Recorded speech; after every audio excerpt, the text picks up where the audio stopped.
Hi, Julie. Hey, Kevin. Welcome to your, how many Realcomms is this for you?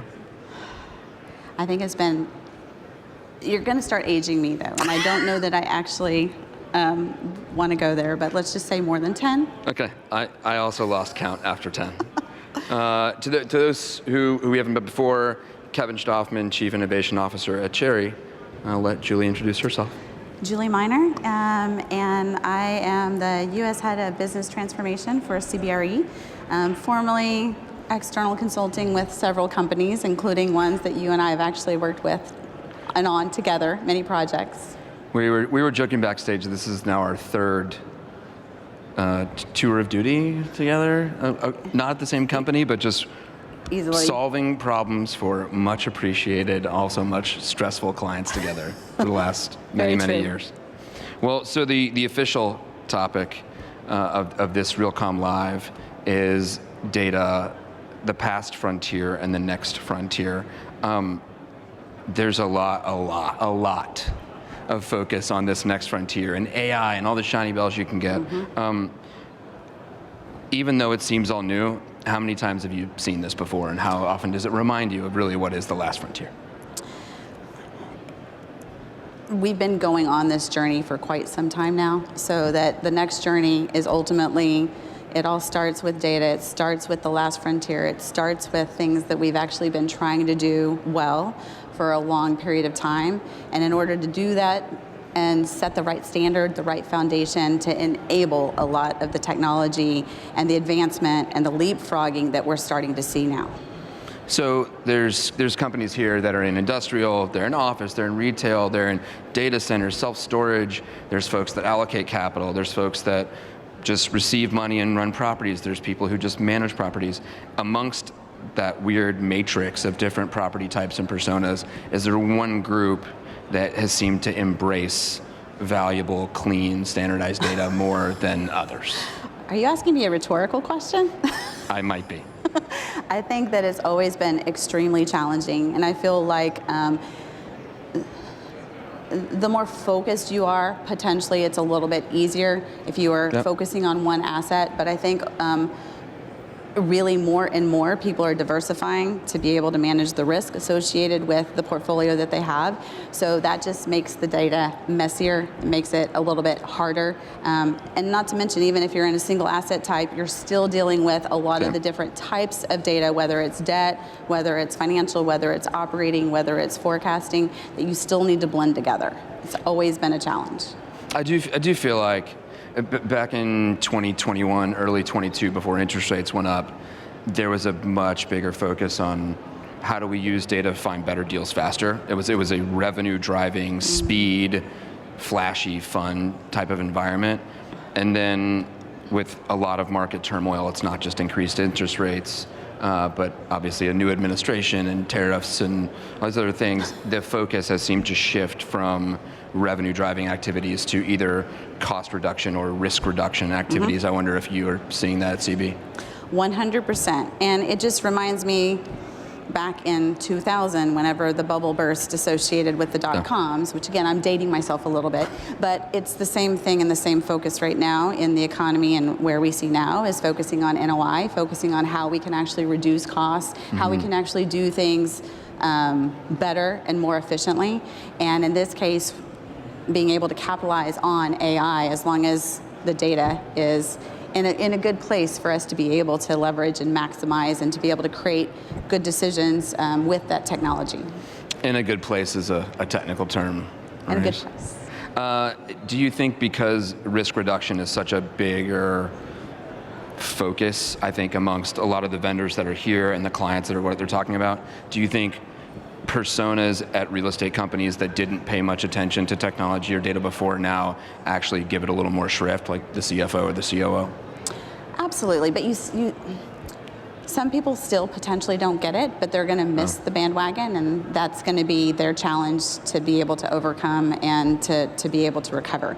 But at this point in time, you really need to be doing something. You need to be thinking about something, and to be able to stay and to ultimately be able to maximize the value that you would be able to. Sure.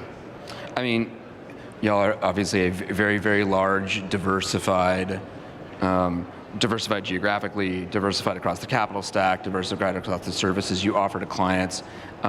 Is there any particular type of client or group of clients you're more excited about focusing on over the next, say, 18 months? Honestly, I think that there's opportunities everywhere exponentially, right? Whether it's in office and being able to do things a lot more efficiently there, whether to be able to take advantage of multifamily and being able to, it's more of a business to consumer type of focus versus Sure. a business to business. But I think either way, being able to focus on the tenant, being able to augment a lot of the work that we do today by allowing technology to actually do some of those manually redundant tasks, allowing humans to be able to interact with other humans and be able to take care of their tenants a little bit more effectively, I think is really the goal of what we're doing at CBRE. I mean, are they expecting more information, or are they expecting faster information, or is it both? Yes. Everybody Okay. wants everything yesterday, as quickly as you possibly can. And my guess is the budget hasn't gone up to accommodate Of course not, for because those we're new cutting requirements. costs. We're cutting costs. Yeah. Kevin. Oh my gosh. Okay. I don't know if you've had a chance to run around the exhibit hall and see who's in the space, but if there's any interesting, maybe not particular company, but any themes you're seeing out there that are fairly new to Realcomm that you're excited about, I'd love to hear about them.